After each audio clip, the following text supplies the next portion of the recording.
बहुत कम पेंटिंग्स हैं जो मोनालिसा जैसी इमेजिनेशन को पकड़ती हैं। उसकी रहसी मुस्कान, उसकी जानकार निगाह और कमाल की कला ने सदियों से लोगों को मोह लिया है। लेकिन इस पोर्ट्रेट में ऐसा क्या है जिसने इसे दुनिया की सबसे फेमस पेंटिंग बना दिया है? लगता है इसका जवाब हिस्ट्री, आर्टिस्ट्री और थोड़ा सा मिस्ट्री के परफेक्ट कॉम्बिनेशन में छुपा है। मोनालिसा सिर्फ एक पेंटिंग नहीं है, यह एक कल्चरल फिनोमिनन है, रेनेसांस ब्रिलियंस का सिंबल है और एक पहेली है जो आज भी इंट्रिग और इंस्पायर करती है। अपने क्रिएशन के बाद से मोनालिसा ब्यूटी और मिस्ट्री का एक यूनिवर्सल सिंबल बन गई है। उसकी फेम इस बात का सबूत है कि आर्ट में टाइम और कल्चर से परे जाने की पावर है। लियोनार्डो दा विंची, जो एक सचमुच रेनेसांस आदमी थे, ने मोनालिसा पर काम लगभग 1503 में शुरू किया था।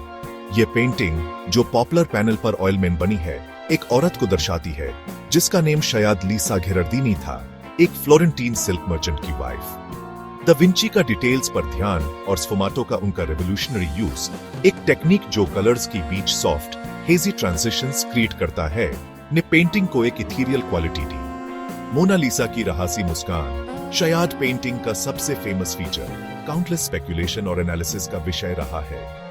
यह पेंटिंग दा विंची के पास उनकी मौत तक 1519 में रही। फिर यह फ्रांस के किंग फ्रांसिस द फर्स्ट की रॉयल कलेक्शन का हिस्सा बन गई। मोनालिसा का अट्रैक्शन कुछ हद तक इसके यूनिक आर्टिस्टिक एलिमेंट्स में है।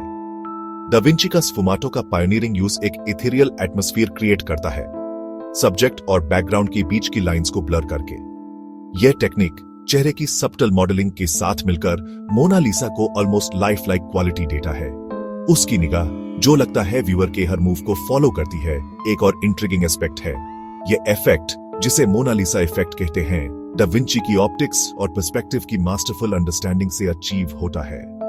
रहसी मुस्कान, जो अम्यूजमेंट और सीरीन कंपोजर के बीच घूमती रहती है, शायद सबसे ज्यादा डिबेटेड फीचर है, जिसमें कई इंटरप्रिटेशंस और थ्योरीज हैं। ये आर्टिस्टिक इनोवेशंस, दा विंची के कंपोजिशन की मास्टरी और सब्जेक्ट को मिस्टरी से भर देने की उनकी एबिलिटी के साथ मिलकर मोनालिसा को एक सिंपल पोर्ट्रेट से ऊपर उठाते हैं।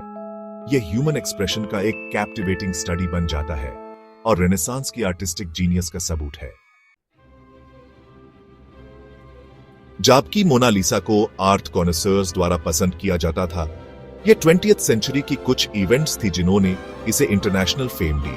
1911 में पेंटिंग लूव्र म्यूजियम से थेफ्ट हो गई थी, जिसके कारण मीडिया में हला मचा और ग्लोबल इंटरेस्ट बढ़ गया। यह थेफ्ट, एक डरिंग हेस जो 2 साल तक अनसॉल्व्ड रही, ने मोनालिसा को हर हाउस होल्ड का नेम बना दिया।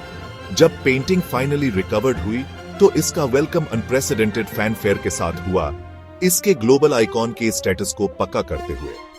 थेफ्ट ने आयरॉनिकली मोनालिसा को एक रेवरेड आर्टवर्क से एक ग्लोबल सेंसेशन में बदल दिया। क्राइम के प्रति पब्लिक का फैसिनेशन पेंटिंग की इनहेरेंट अल्यूर के साथ मिलकर इस बात को इंश्योर किया कि मोनालिसा हमेशा दुनिया की इमेजिनेशन में एक जगह रखेगी।